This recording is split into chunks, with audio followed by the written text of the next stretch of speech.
La playa se presentaba ante mí como un espacio vital para el descanso de mi mente. Desértica en ese espacio caluroso donde el veraneo casi ha terminado y el viajero y su maleta de ruedas se encuentra a millas de distancia en sus altos bloques de hormigón. El viento silba a su antojo, anárquico y libre, acaricia las dunas de fina arena en una danza ancestral, alegre, imagino, de la ansiada soledad casi otoñal. Paseo relajado, con el alma limpia y vivificante al paso húmedo de una orilla infinita. Me sujeto mi sombrerillo de paja con una mano, la otra en el bolsillo juega con la voluntad de la dolce far niente, y eso es justamente lo que quiero.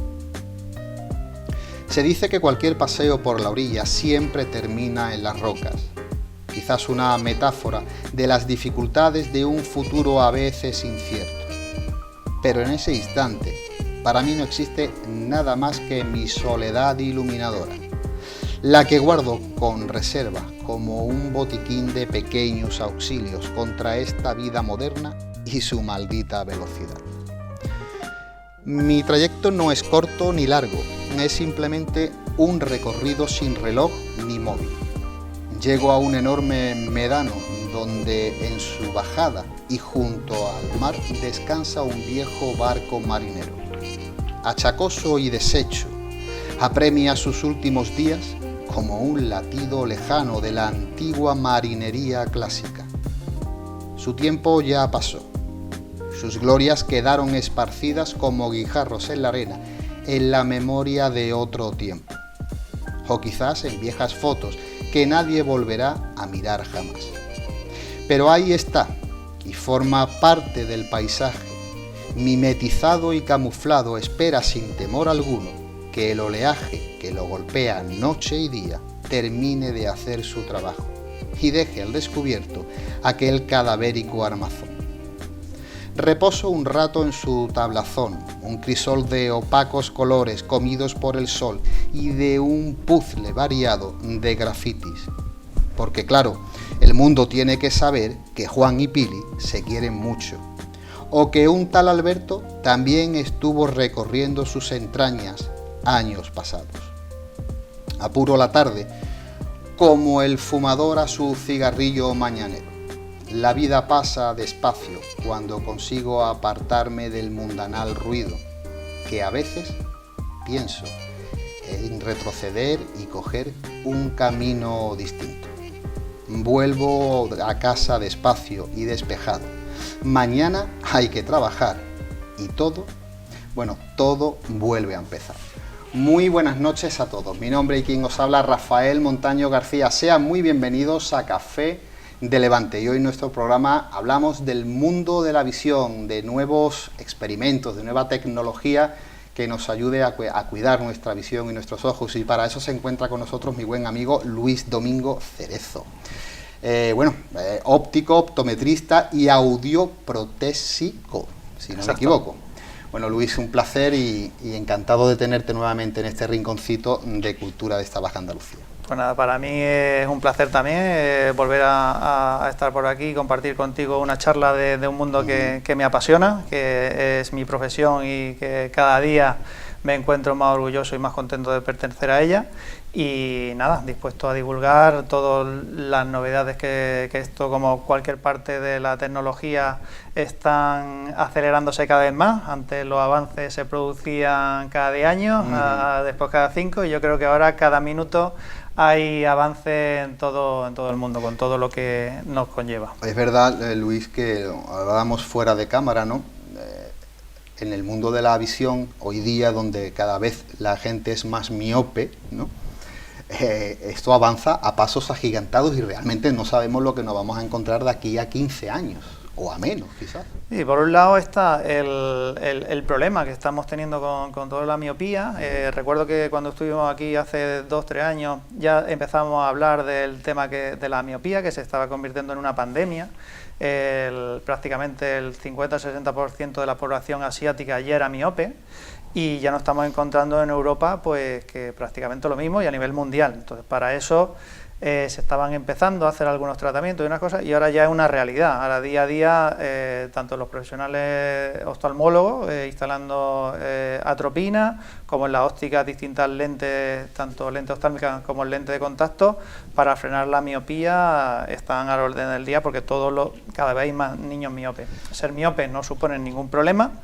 El problema es cuando tenemos una miopía a partir de 7-8 dioptrías, que ya se convierte en una miopía patológica, un ojo más grande de lo normal, y eso conlleva una serie de problemas a la larga, que lo ideal es que no lleguemos a esa dioptría. Yo tengo que reconocer, Luis, que me apetecía mucho hacer esta entrevista, primero por esa nueva tecnología en el mundo de la visión, y segundo porque quiero estructurar, tengo muchísimas preguntas por hacerte, quiero estructurar el programa en varias facetas, ¿vale?, para que la gente pueda ir tomando, ¿no?, absorbiendo. Perfecto. De un sitio y de otro. Y vamos a empezar por esa nueva tecnología, como bien has apuntado, para el mejoramiento de la visión. Tengo aquí anotado, Luis, que hay unas lentes oftálmicas digitales personalizadas, y que me gustaría que nos explicaras qué ventajas tienen esas nuevas lentes respecto a las antiguas, a las que todo el mundo hemos utilizado. Vale, esto sobre todo podemos dividirlo en dos fases. Primero, en la fase de fabricación, antes pues se fabricaban con una serie de muelas de forma analógica, digamos, y ahora todo se fabrica con un diseño mucho más preciso a la hora de elaborarla, punto a punto, con láser, y esto se hace que la lente sea mucho más precisa. Eso a la hora de la fabricación de esa lente podemos conseguir un producto final mucho más con mucha más calidad y más precisión que como se fabricaba anteriormente. Eso por un lado. Y por otro lado está en el diseño, en la tecnología, en lo que se hace previamente. Eso actualmente se pueden hacer diseños específicos para el mundo en el que vivimos hoy día. Hace 15 o 20 años pues no se trabajaba tanto con un móvil o con unas pantallas, pues ahora el diseño tiene que ir encaminado hacia esa exigencia. Entonces todo esto se hace previamente en laboratorio, con pruebas, se hacen gemelos digitales, y con inteligencia artificial se prediseñan estos prototipos de lentes que luego se van a trasladar al usuario. Entonces vamos a tener primero una fase previa de estudio, fabricación, tecnología, y por otro lado, para acompañar a esta tecnología, la fabricación, que actualmente pues es mucho más rigurosa y más precisa que como se hacía anteriormente. Todo esto, ¿cómo se traslada al final, que al beneficio del usuario final, que es al final lo que se trata? Pues una adaptación mucho más fácil, mayor calidad de visión, de forma más precisa, con lo cual que se adapte más a un ritmo de vida que se lleva hoy en día. Imagino, Luis, que los ciclos, los simposios, los congresos de oftalmología que habrá actualmente serán cada muy poco tiempo, y tendréis que estar absorbiendo todo ese nuevo sustrato de tecnología que está saliendo todo a cada momento, ¿verdad? Claro, esto, lo hablamos antes, como en cualquier proceso de fabricación de nuestro día a día, el tema de la inteligencia artificial está empujando de forma brutal toda la tecnología, y por supuesto el de la óptica. Entonces, cada día, cada semana, cada mes nos encontramos con nuevos proyectos, nuevas ideas. La empresa en la que yo trabajo, que es puntera a nivel mundial de tecnología, es punta de lanza del mercado de la óptica, está continuamente innovando. Nosotros, que somos los comerciales formadores, a veces no nos da tiempo a asimilar un producto cuando ya tenemos otro encima que tenemos que presentar, conocer y demás. Entonces sí, es una auténtica revolución, y si todo esto va para el bien de la población mundial, pues bienvenido sea, y así es. Vamos a tocar también el tema de la IA, porque me parece tremendamente interesante, algunos datos que me has apuntado antes de comenzar, pero vamos a seguir hablando en este caso, porque hemos hablado de esas lentes de última tecnología, pero también nos vamos a las clásicas lentes progresivas, ¿no? Pero también hay una última generación en esas lentes. ¿Qué nos podemos encontrar y qué se puede encontrar el usuario a la hora de adquirir este producto? Pues son lentes que son específicamente para esta persona, porque se le puede hacer una encuesta personalizada que se dedica a qué distancia tiene el ordenador, a el tiempo que dedica su tiempo libre, si lee mucho, con tablets, con libros, con papel. Es decir, se puede hacer una lente prácticamente ad hoc para las necesidades de esa persona. Eso es súper importante, cosa que antes eso prácticamente no existía. Se fabricaba una lente y da igual dónde trabajara, lo que hiciera, que era la que había. Aquí se puede hacer una personalización perfecta, como un traje hecho a medida para esta persona. Incluso se puede, hay una lente específica que nos mide si nosotros cuando miramos de cerca movemos más los ojos, movemos más la cabeza, la inclinación del papel, la distancia en la que ponemos el ordenador, el móvil. Es decir, todo eso nos lo puede medir y trasladarlo al diseño de la lente. Es decir, que se hace una lente muy perfecta, cosa que antes no se podía hacer. De ahí que prácticamente todo el mundo consigue una adaptación y es una solución. También nosotros, de nuestra generación, empezamos ya a tener necesidades de cerca, pero nos seguimos sintiendo muy jóvenes. Entonces, nosotros... Una cosecha muy buena. Buscamos... nosotros somos el baby boom, que somos muchos de aquella época, y seguimos siendo jóvenes y seguimos tan exigentes como cuando teníamos 25 años. Entonces queremos ver exactamente igual que cuando teníamos 25 años, queremos seguir haciendo deporte como teníamos 25 años. Entonces, a la hora del fabricante, el usuario cada vez es más exigente también, y eso nos pone a prueba y es positivo para que nosotros podamos dar una solución para estas personas. Mira, Luis, la verdad que esta es la pregunta, yo creo que es del millón, ¿no? Hemos hablado de la inteligencia artificial, sobre todo nuestros amigos que nos están viendo y sobre todo nuestros amigos que usen gafas y sepan lo fastidioso, ¿no?, que es tener astigmatismo, que es tener miopía o presbicia o problemas de visión. Oye, la inteligencia artificial que está revolucionando el planeta en todos los sectores de la ciencia, de la investigación, aplicada al diagnóstico visual, al diagnóstico de la visión, ¿qué nos podemos encontrar a tiro de piedra? Y todo esto a nivel de diagnóstico, sobre todo, por ejemplo, en lo que hablamos antes de la miopía, se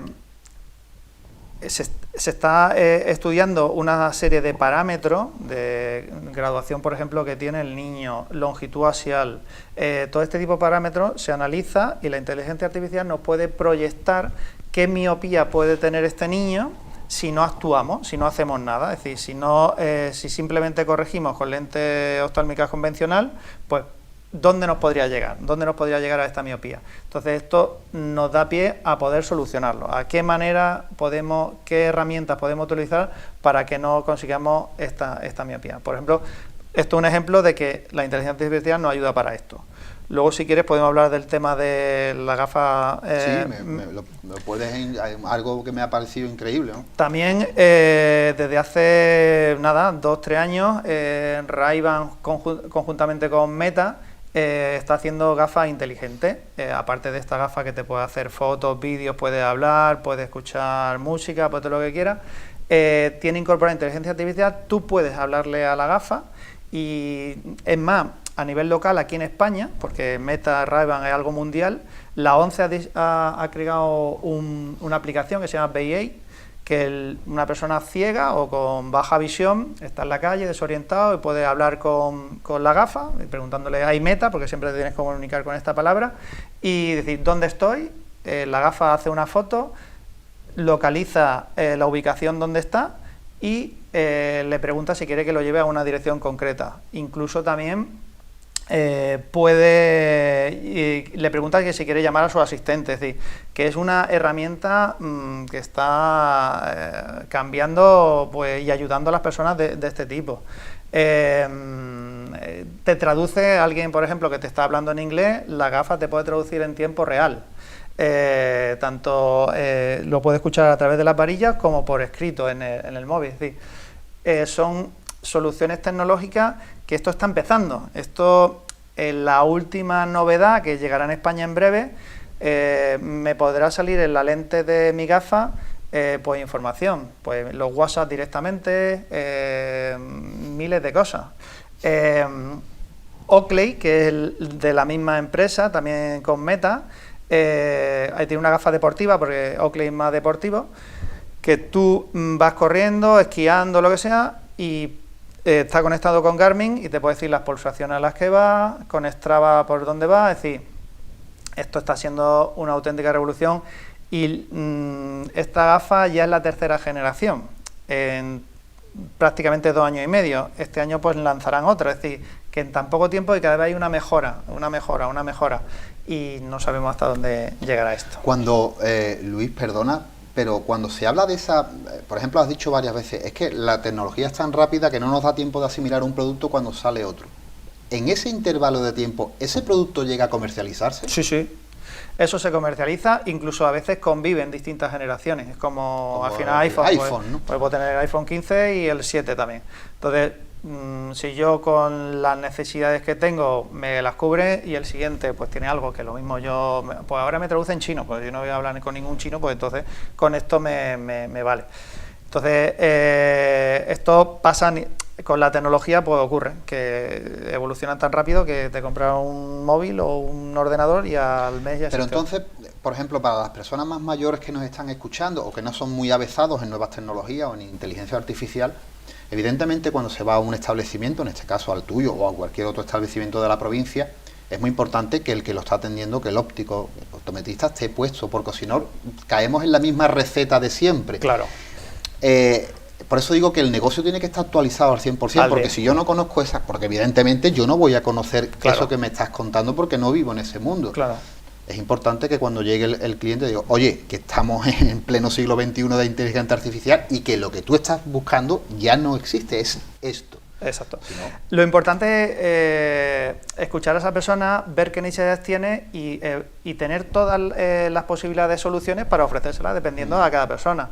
Otra cosa importante también, otra novedad tecnológica, ahora han salido una gafa auditiva. Es decir, hay personas que, bien por estigma social, no quieren que lleve verse un audífono, entonces son unas varillas auditivas, que la estética es como una gafa, nadie va a saber que lleva un audífono y la persona va a cubrir su pérdida auditiva. Se llama Nuance Audio.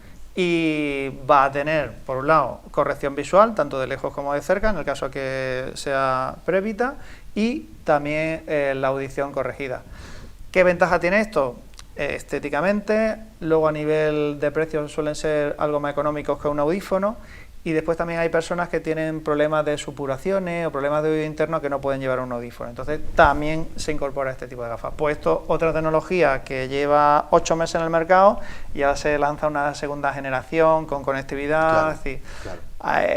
Todo esto es... tenemos que estar al día de todo para poder ofrecer todas las soluciones posibles. Cuantas más soluciones posibles tú conozcas, pues más fácil será poder resolver el problema de este usuario. Yo voy a hacerte una pregunta, yo sé que puede ser una pregunta muy tonta, ¿no? Pero permíteme, porque después de toda esa tecnología, de esa inteligencia artificial, de todos esos nuevos inventos, ¿no?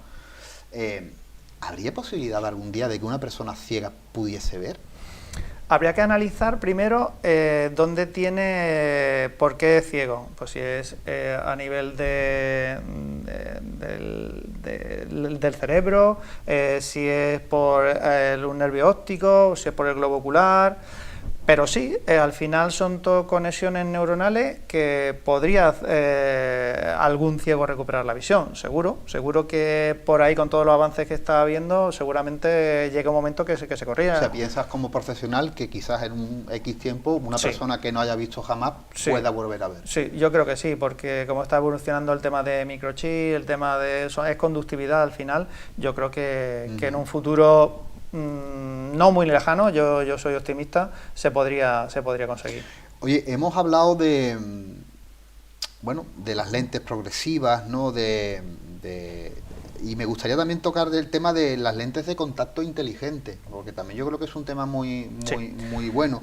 ¿Qué aplicaciones futuras se esperan y qué podemos encontrar en el mercado? Eso ya llevan bastante tiempo investigando y se usan algunas, pues por ejemplo, lentillas para un tratamiento con medicamentos, para que el medicamento sea más efectivo.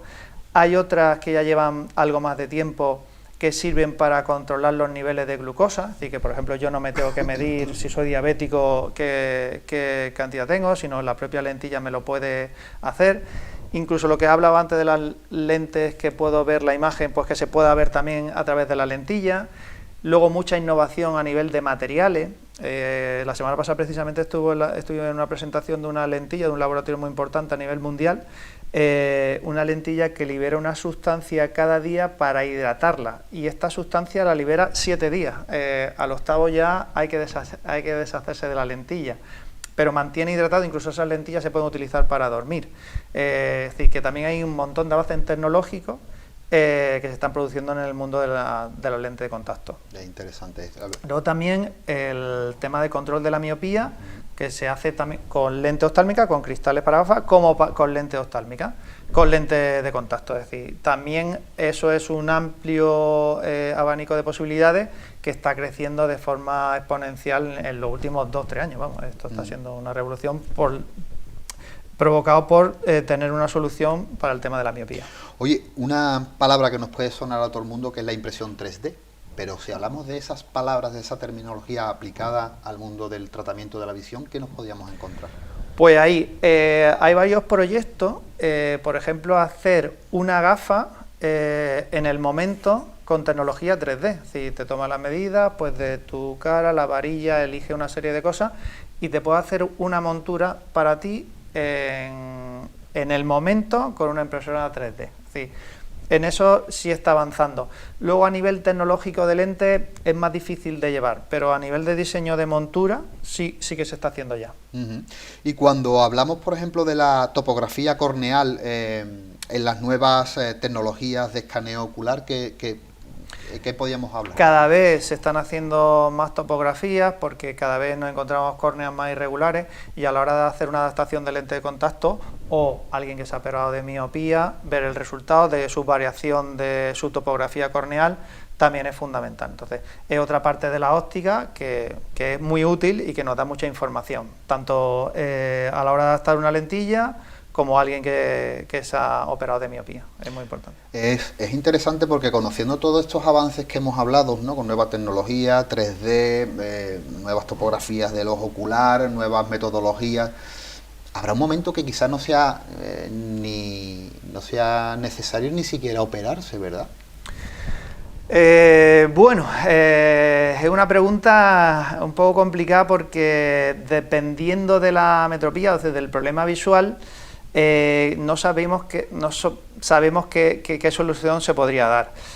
Hablábamos antes que nosotros la graduación la podemos modificar, podemos compensar esa dioptría a través modificando las curvaturas de las lentes o modificando el índice de refracción. El índice de refracción, eso es muy difícil de hacerlo de forma que pueda cambiar al instante, pero yo creo que a lo mejor unas lentes líquidas, algunas lentes que se puedan inteligentes, que se puedan modificar el índice de refracción, podré en la misma gafa modificar el índice de refracción y podré ver de lejos y de cerca sin necesidad de hacer ninguna cosa extraña. Todo eso pues también llegará, me imagino. Pues Luis, vamos a pasar unos momentos a publicidad y empezamos con otro tema. Muy bien, perfecto. Amigos de Café de Levante, unos anuncios publicitarios y volvemos.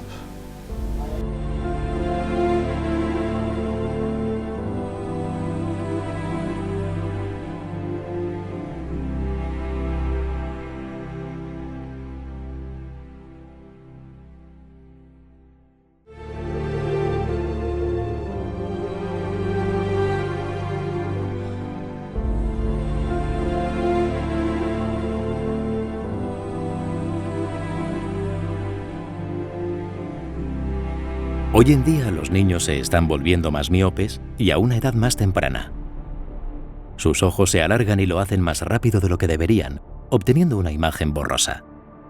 Este fenómeno, llamado miopía, puede progresar y convertirse en alta miopía.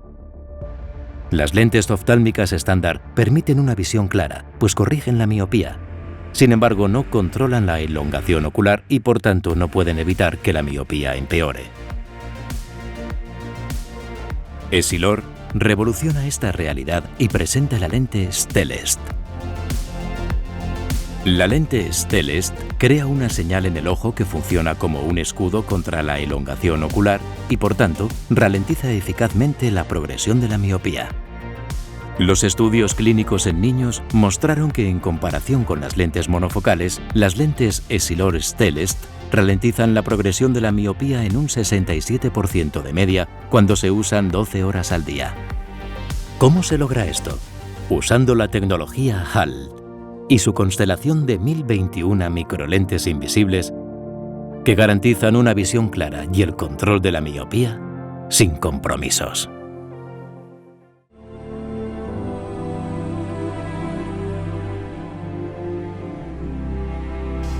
Amigos de Café de Levante, amigos de Costa Noroeste Televisión, seguimos hablando de nuevas tecnologías y ese futuro en el mundo de la visión con Luis Domingo Cerezo. Luis, oye, antes de empezar esta segunda parte, hemos empezado con un vídeo muy interesante, tengo aquí anotado, que se llaman lentes Stellest. Cuéntanos un poquito qué es lo que acabamos de ver y qué nos ofrece este nuevo producto. Vale, como hablábamos al principio del programa, la preocupación de todos los laboratorios y bueno, del sector de la óptica y de la oftalmología es un poco la cantidad de personas miopes, de niños miopes que nos estamos encontrando a nivel mundial.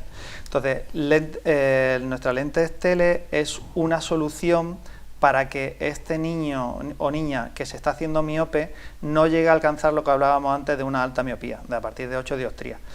Pues es un diseño de una lente que tiene 1031 microlentes positivas, que lo que hace es que a la retina periférica le llegue una imagen borrosa. Y curiosamente, esto lo que hace es que el ojo no aumente de tamaño, porque el ojo miope, cuanto más crece, más miope se hace.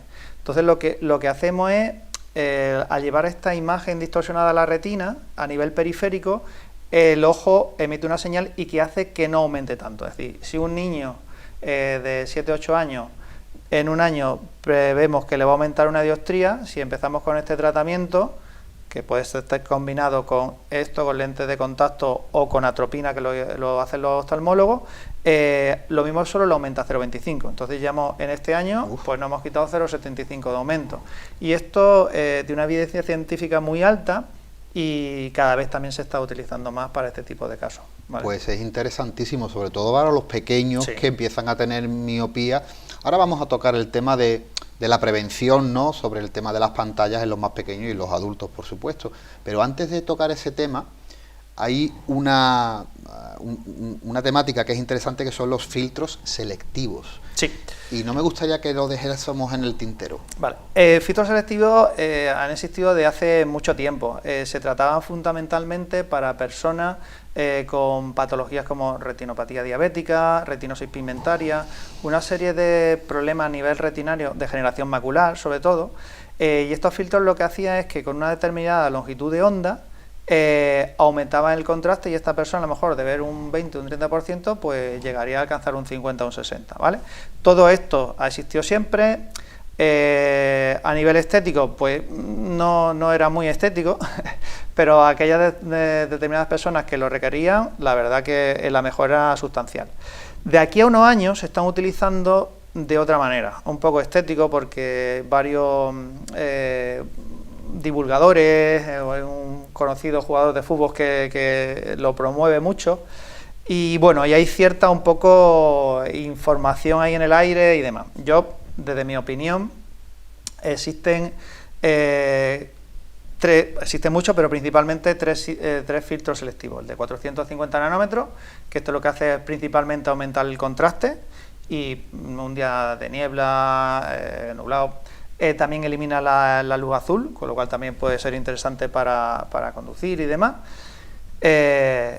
Y ese, pues para esos determinados casos, puede ser una lente con un color amarillo, que a veces ahora es lo que está de moda, y demás. Luego tendríamos el filtro 500, que para mí es el más interesante, que tiene una tonalidad así naranja, corte de longitud de onda de 500, que lo que hace es aumentar el contraste, sirve también de filtro contra la luz azul, filtro ultravioleta por supuesto, y nos comenta que regula los ritmos circadianos. ¿Qué quiere decir? Que si me pongo este filtro durante 1 hora antes de dormir, voy a dormir algo mejor. Eso es un poco la teoría. Pero ¿qué ocurre? Si yo me voy a la cama, me pongo el filtro, me pongo el móvil, pues no estoy haciendo nada, porque también el móvil lo que va a hacer es estimular más mi cerebro y tampoco me va a ayudar a dormir mejor, ¿vale? Entonces, es algo que está ahora un poco más de moda, pero simplemente manejándolo bien y sabiendo lo que lleva y poniendo una lente que realmente esté homologada, de calidad y esté bien asesorada, pues no tiene nada. Esa es la importancia también cuando nos hablas de esos nuevos tratamientos, de esa nueva tecnología, lo importante que es rodearse de profesionales. Claro, porque al final, si te estás nutriendo de lo que se están hablando, redes sociales y tal, al final es un producto magnífico mal usado. Sí, exacto, así es. A ver, que no es nocivo, no te va a hacer daño, pero bueno, a lo mejor lo que tú piensas que has comprado o que te han asesorado no es lo que realmente lleva. Entonces... Oye, Luis, hablamos ahora de nuevos tratamientos y recomendaciones frente al uso de pantallas. Si hablamos del síndrome visual y para informáticos o visual informático, ¿qué nos estamos encontrando y qué problema tenemos todos los que trabajamos frente a las pantallas? Vale, pues aquí fundamentalmente varias cosas. El hecho de estar mirando a una distancia intermedia o próxima, nuestro ritmo de parpadeo disminuye. Si nosotros tenemos un ritmo de parpadeo de unos 24 parpadeos por minuto, pues puede bajar a 12-14. Esto implica sequedad ocular, principalmente en la córnea y demás. Otra cosa que también es muy común. Normalmente las pantallas, en muchos sitios, yo voy por ejemplo a algunos sitios y la pantalla está por encima de la línea de mirada. El ojo humano está muy bien pensado y cuando yo miro de cerca, a una distancia normal, mi párpado baja. ¿Qué provoca esto? Que mi parte de mi ojo esté lubricado. Si yo tengo la pantalla aquí, el ojo lo tengo de par en par. Y encima disminuye mi ritmo de parpadeo, pues sequedad ocular y demás. También, ¿cómo funciona el sistema visual? Nosotros dentro del ojo tenemos una serie de músculos que actúan como el zoom de una cámara de fotos. Cuando miro de lejos, esos músculos se relajan y cuando se miran de cerca y distancia intermedia, se activan. Si yo estoy 8 o 9 horas constantemente estimulando esos músculos, pues llega un momento que se agotan, que yo miro de lejos de repente y empiezo a ver borroso. Entonces se acumula, primero, sequedad ocular, sensación de quemazón, de cansancio. Aparte, los músculos ciliares están agotados de estar tanto tiempo estimulados. Es decir, eso en definitiva es el síndrome de informático o de ojo seco y demás. Soluciones. Pues al final, si tienes que trabajar durante 8 horas delante de un ordenador, la solución está clara. Irnos de vacaciones sabáticas, pero como no va a ser posible, importante, ordenador en la línea de mirada o por debajo. Cada 20 minutos pues hacer un descanso de mirar al horizonte y estar unos 10, 15, 20 segundos, también lo que hablábamos antes de la regla del 20-20-20. 20 minutos trabajando, 20 mirando a 20 pies, que son 6 metros, y 20 segundos de descanso mirando a esos 6 metros. Pero eso también es complicado. Todo esto está relacionado con la ergonomía visual y bueno, es muy importante que si lo hacemos, algo mejor nos va a ir. Claro. Entendemos, has hablado de ese músculo, ¿no?, que se contrae dependiendo si lo tienes cerca o lejos. Claro, cuando a un crío, a una niña, a un niño pequeño con poca edad, si lleva muchas horas la pantalla, su músculo al final termina como agarrotándose porque lo tiene siempre estimulado. Entonces cuando se quita el móvil hay un momento en que ese músculo dejará de funcionar bien. No se relaja del todo. Y luego eso es un daño importante, con lo cual también evitar que estén tantas horas delante del móvil y demás. Pero ¿qué consecuencia también trae esto? Cuando está delante del móvil no está en la calle jugando. Y esto hay estudios también que nos dicen que aquellos niños que no están en la calle estimulados por el sol y demás, provoca que aparezca también la miopía y que la miopía también avance aún más. Entonces, el hecho de nuestra generación, que estábamos en la calle, que estábamos, pues no nos pasaba esto. No había móvil, pero bueno, sobre todo porque también estábamos en la calle.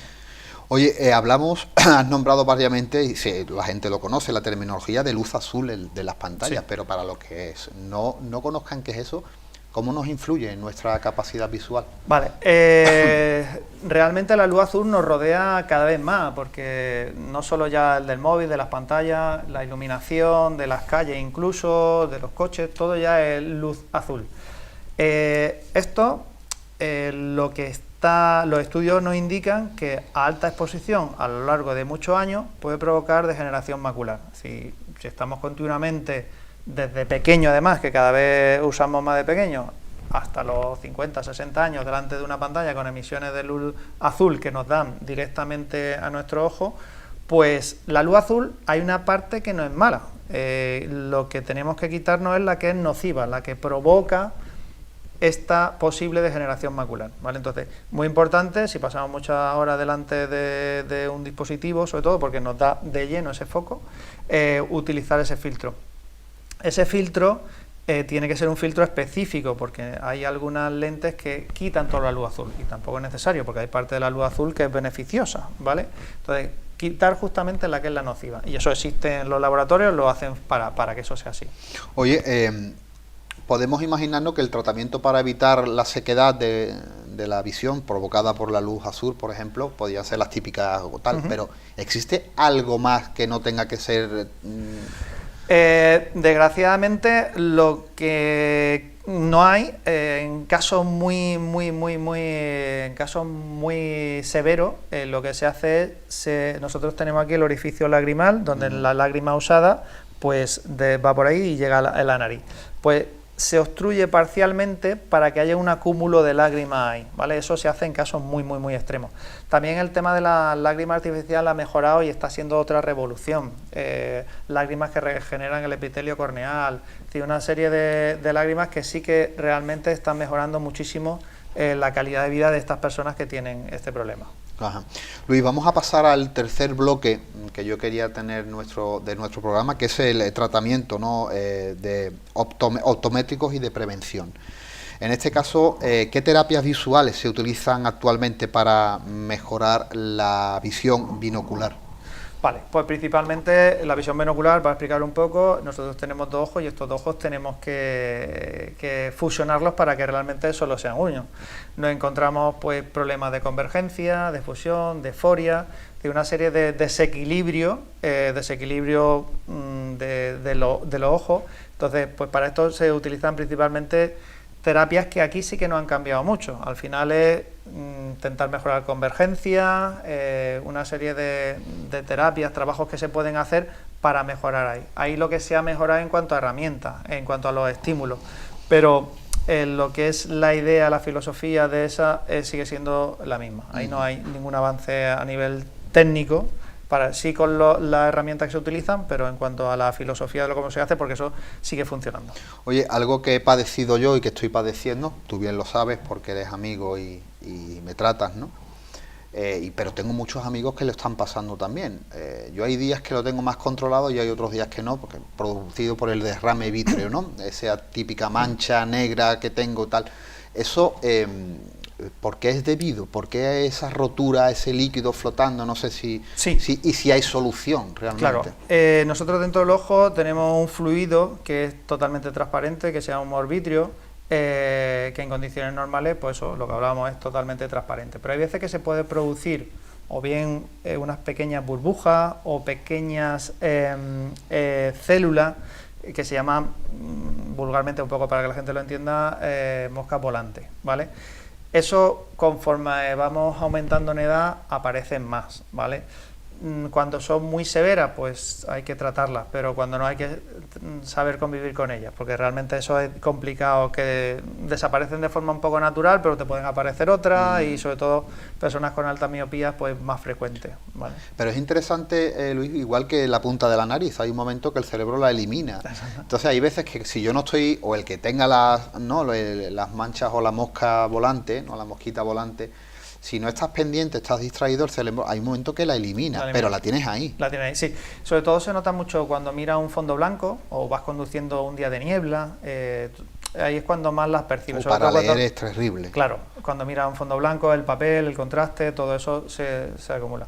Eso cuando es de forma muy severa y demás, tiene una especie de tratamiento, pero normalmente se intenta no tocar, porque el ojo cuanto menos se toque mejor, y esperar a que desaparezca y ya está. Bueno, otra opción para los que nos gusta leer y tenemos esa mancha es que hagan los libros con las páginas negras y las letras blancas. Sí, también, otra posible solución. Otra posible solución, ¿verdad? Oye, Dentro de cirugía, de operaciones, bueno, antes de entrar en ese tema, porque evidentemente muchos de nosotros tienen hijos, adolescentes, pantallas, tal, ¿cómo debe de ser una buena salud visual? ¿Cada qué tiempo hay que acercarse a un óptico, hacerse revisiones y cómo deben de ser? ¿Y qué cuidados debemos de tener con los más jóvenes en nuestra casa? Aquí, cuanto antes, siempre mejor. Sobre todo si en la familia hay personas que tienen algún problema refractivo, algún problema de visión, yo me haría controles a partir de los 3-4 años, todos los años. Yo siempre recomiendo que antes de empezar el curso, igual que me compro una mochila nueva, una zapatilla nueva, un chándal nuevo, pues hacerse una revisión. Empezar el curso bien, con tener ningún problema. También los profesores están bastante pendientes de los niños y observan, y muchos son ellos los que le dicen a la madre, mira, que tu hijo lo he tenido que poner delante o demás. Entonces, cada año es fundamental hacerse una revisión y sobre todo cuando hay familias que tienen problemas y estar muy encima de ello. Y desde el momento que se detecte algo, porque si hay algún problema visual y hay una ambliopía o un ojo vago o algún problema de agudeza visual, hasta los 8 o 9 años podemos hacer cosas. El sistema visual se desarrolla hasta esa edad. Después es más complicado. Entonces, muy importante, si un niño tiene graduación, que esté corregido, que alcance su agudeza visual, y después si le aumenta la graduación o no lo aumenta, eso ya se puede ir solucionando. Pero la clave es que tenga una buena agudeza visual con gafas. Y esto es lo más importante, como decía, hasta los 8 o 9 años podemos hacer cosas, después ya se complica un poco más. Claro. Oye, es interesante lo que has comentado, ¿no? Porque en nuestra generación, como hablabas antes, el profesor te lo detectaba rápido porque se utilizaba la pizarra con su tiza clásica de toda la vida y te ponías detrás y no veías. Y había un momento en que te descubrían, oye, ¿qué? No ves, vale. Pero está pasando algo también interesante en las escuelas hoy día, que se están utilizando mucho la vía digital. La pantalla de cerca, ya no se utiliza tanto la pizarra, se utilizan proyectores enormes, con lo cual las personas que ya empiezan a tener problemas desde pequeñitos, no es fácil detectarlo, porque están sentados detrás, pero están viendo muy grande delante. Sí, te cuento una anécdota precisamente que me pasó ayer. Madre miope, niña que en principio iba por ver si ella tenía algo, y tenía unos 50 en un ojo y uno de en el otro. Su visión era sin corrección de un 30%. Y le decía, pero la profesora no... ¿Dónde está sentada? Decía, no, estoy sentada detrás. Y puede ser lo que me comenta, que porque con esa visión que tenía esa niña es difícil no detectarlo. Evidentemente. Es difícil no detectarlo porque la profesora en cualquier circunstancia diría, esta niña no ve. Entonces, pues sí, hay veces que puede ser por la tecnología, por el diseño de la aula o por la forma que se está dando clase ahora, que sea más difícil de detectar. Oye, ¿qué pruebas optométricas más avanzadas, ¿no? Encontramos hoy día que puedan detectar un problema de visión prematuro? Pues con las herramientas que tenemos nosotros, por ejemplo, de mi empresa, que te puede medir la graduación en condiciones con pupila contraída, dilatada, una simple prueba de agudeza visual, un screening de agudeza visual, es fácil de detectar si tiene algún problema. Y luego pues ver exactamente qué problema refractivo tiene, que eso se puede hacer con una retinoscopía, con un autorrefractómetro, es decir, se puede hacer con miles de herramientas que tenemos ahora, que afortunadamente son fáciles de detectar y diagnosticar. Claro. Oye, me ha entrado un poco de gracia cuando tocamos este tema porque yo creo que España entera conoce la carretera con el globo. Sí, exacto. Pues mira, ese estímulo...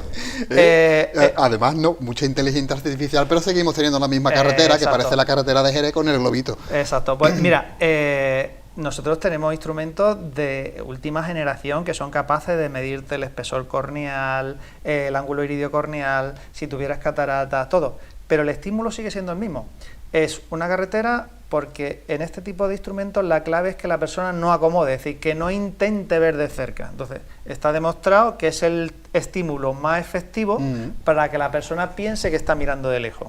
Entonces, pero bueno, es un estímulo, pero a partir de ahí también se hacen muchas pruebas que nos ayudan al final pues tomar una decisión de la metropía que la persona tiene.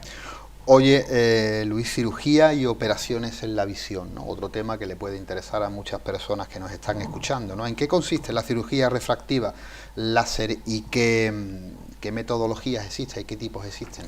Bueno, eso evidentemente yo no soy un experto, soy óptico, tendría que ser un oftalmólogo, pero a nivel de cirugía se opera fundamentalmente miopía, astigmatismo y algo hipermetropía, pero los mejores resultados están en miopía y astigmatismo.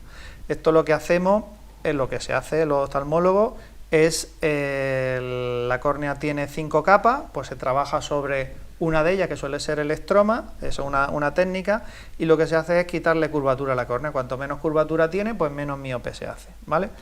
Esta técnica, pues, está un poco la idea de la tecnología, y luego a partir de ahí, pues, existen distintas técnicas. Pues la de LASIK, pues cojo, quito del estroma, que es la tercera capa de la córnea. Otra tecnología que solo trabaja sobre el epitelio, y otra que es intermedia. Entonces, dependiendo de la graduación que tenga el paciente, de las características de un estudio previo y demás, pues se utiliza una tecnología u otra, ¿vale? Si tiene poca graduación, pues hay una que es muy poco invasiva y que realmente no tiene luego prácticamente ni efectos secundarios ni nada, pero claro, eso hay que un estudio previo para ver graduación, el peso corneal y demás, ¿vale? Oye, hablamos de la miopía, hemos hablado de la miopía como la gran enemiga de la visión, ¿no? Pero yo creo que hay una mucho peor y más intratable, más reverde y más jodida, nunca mejor dicho, que es el astigmatismo. Sí, bueno, el astigmatismo lo que ocurre que un miope al final no ve de lejos, pero de cerca ve genial. En la persona con astigmatismo el problema es que ves mal de lejos y ves mal de cerca. Claro, claro. Entonces es más complicado para todo, para corregir, para operar, también a la hora de llevar lente de contacto, gafas, en el momento que está desajustada, pues la visión se altera mucho más, es decir, que el astigmatismo es un patito feo en cuanto a la metropía. Oye, para una cirugía refractiva, ¿quién son los candidatos más idóneos? ¿Qué personas son las que podrían optar a esa operación? Pues aquellas personas, sobre todo, que son miopes, que no superan las 6 dioptrías, que su graduación está estable, así que lleva por lo menos 2 o 3 años que no lo ha aumentado, y también si tienen pensado y lo tienen claro que se quieren operar, cuanto antes mejor. ¿Por qué motivo? Yo me encuentro personas que se han operado de miopía a los 39 años. Entonces, claro, si a los 44 o 45 te va a aparecer presbicia, te va a quitar las gafas durante 5 o 6 años nada más. Claro. Entonces, si tienes claro que te quieres operar y demás, lo ideal es a los 28, llevo 3 años que no me ha crecido la graduación, que me mantengo estable, pues te operas y te olvidas ya de gafas de vista, sigues utilizando las de sol, hasta los 44 o 45, como hemos dicho. Claro. Oye, cuando hablamos de las cataratas, que es otro de los grandes amigos de muchas de nuestras ya generaciones, ¿sí? ¿No? De los que tenemos ya algunas generaciones encima, oye, ¿qué beneficios y qué...? La catarata se produce, nosotros tenemos una lente que se llama cristalino, que es una parte muy útil de nuestro ojo. Tiene 2 funciones. Primero, es una lente, en definitiva, que sirve también para enfocar. Y segundo, es el segundo filtro del ojo que absorbe la radiación ultravioleta. Es decir, que nos protege, un escudo que nos protege de la radiación ultravioleta para que no llegue a la retina. Entonces, ¿qué ocurre? A lo largo de años, pues se va acumulando ultravioleta en esa lente. Y es una lente que es totalmente transparente y se va volviendo opaca. Eso es una catarata que se ha generado de forma casi natural, hay un factor genético y también alta exposición al ultravioleta. También nos encontramos con cataratas traumáticas, alguien que ha tenido un accidente, un golpe, y se produce esa catarata. Y también hay unas que se producen y que mucha gente no lo sabe, te reencuentras, por ejemplo, personas con 50, 55 años y que le aparece una catarata. Esto se debe fundamentalmente porque ha podido tomar corticoide a lo largo de su vida. Uno de los efectos secundarios del corticoide es que provoca catarata prematura. Entonces, aquellas personas alérgicas que desde pequeños han estado tomando mucho corticoide, puede ocurrir que tengan una catarata prematura. La operación se hace en millones a nivel mundial todos los días, es relativamente sencilla, y ya actualmente incluso se puede poner una lentilla intraocular progresiva, que hasta ahora se ponían solo para lejos, que te corregían lo de lejos, pero tenías que seguir usando gafas de cerca, pero ahora pues también existe la posibilidad de poner lentillas intraoculares progresivas, que a lo mejor luego sí que necesita una gafa de ayuda para cerca, pero te puede solucionar. Oye, Luis, ¿Es verdad o es un mito que la miopía siempre sigue creciendo? Porque yo siempre he oído, a una cierta edad se para, pero no sé si este consumo de pantallas o no lo sé, puede llegar a que aunque tú tengas 45, 46, 50 años puedas subir de miopía, o realmente se para. Realmente se para. Si está una persona con 45 años, 46 o 50, que nos encontramos de repente una persona que con 50 años que no tenía nada, le aparece miopía, o de repente es miope y le aumenta la miopía. Esto es consecuencia del cambio de índice de refracción del cristalino, y ya nos da una pista de que se está formando una catarata. Claro. A estas edades, cuando automáticamente vemos en el gabinete unas personas que le aparece miopía o que le está aumentando y demás, automáticamente las vamos a mirar de forma muy exhaustiva por la lámpara de hendidura para ver si el problema es la catarata. ¿Vale? Y otra pregunta que me interesaría que nos explicaras un poquito, porque hay gente que pueden tener 10, 8, 11 dioptrías, pero tiene una buena agudeza visual. Se corrige las gafas con sus gafas y ve perfecto. En cambio hay personas que tienen muy poca miopía o algo de miopía y astigmatismo, poca graduación, bueno, una dioptría, 2, incluso 2,5 o 3. Sí. Pero si tiene poca agudeza visual, por mucho que se corrija, va a ver hasta donde ve. Exacto. ¿Por qué se puede corregir la miopía y no podemos, con una cierta edad, ¿no?, aumentar nuestra capacidad visual? ¿Por qué no se puede hacer nada sobre eso? Claro, habría que analizarlo primero. Si es un niño que por lo que sea no se ha corregido, ha tenido graduación y no se ha corregido hasta los 8 o 9 años, que era lo que hablábamos, pues claro, su desarrollo, que ha llegado su tope del 4, un 40%, pues un 40%, ahí no va a pasar. Luego tendríamos que ver si una persona que sí durante su vida ha tenido una visión del 100% y de repente pues hay una merma de agudeza visual, y por más que le pongamos dioptría, entonces esto tenemos que analizar qué ha ocurrido dentro del ojo, qué ha ocurrido dentro de ese ojo, si está formando una catarata, si hay algún problema en la retina, es decir, qué está pasando. Entonces, dependiendo de lo que veamos, puede ser una cosa, puede ser otra. Es fácil de detectar.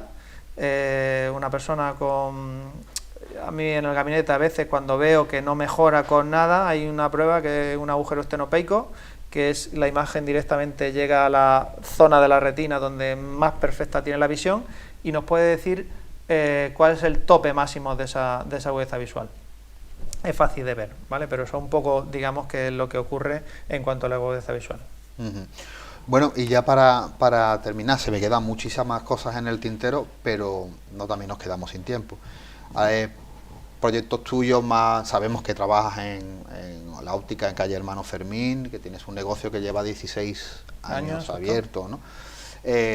¿Algún proyecto tuyo personal sobre el mundo de la visión, algo que nos quieras contar, algo que hay ahí? Bueno, en principio, como decía al principio del programa, soy un enamorado de mi profesión, pues seguir formándome, seguir estando al día de todas las novedades que se producen en el mundo de la óptica. Bueno, también mi hija creo que va a seguir la saga, tanto mi mujer como yo somos ópticos, entonces, y mi hija creo que puede seguir esos derroteros.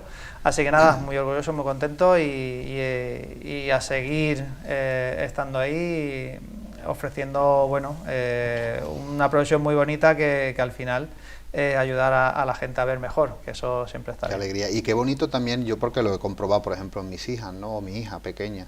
Cuando un niño no conoce otra visión que la que tiene y llega por primera vez, ¿no?, a un óptico y le dan las gafas Claro. y empieza, no sé, había un vídeo por ahí rodando de una niña, no sé si en el norte de África o en el sur de África, que no veía, que tenía unos enormes problemas de visión, y cuando veo las gafas era increíble, ¿verdad? Claro. Nosotros hemos tenido varias anécdotas, y en la óptica, por ejemplo, una niña que nació con catarata congénita, le quitaron el cristalino y lo que lleva son unas gafas pues de 13 dioptrías, porque claro, el cristalino aproximadamente tiene 13 dioptrías.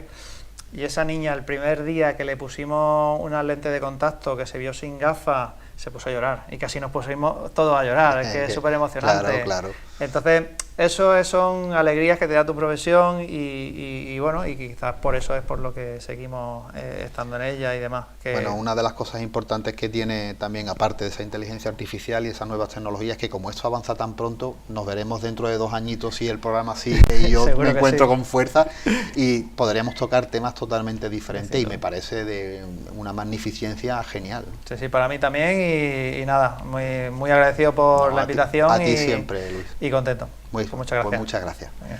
Amigos de Café de Levante, nosotros volvemos para la semana próxima con nuevos invitados, nuevos temas sobre nuestra mesa. Por mi parte, desearos a todos muy buenas noches y un saludo de este que os habla, un tal Montaña.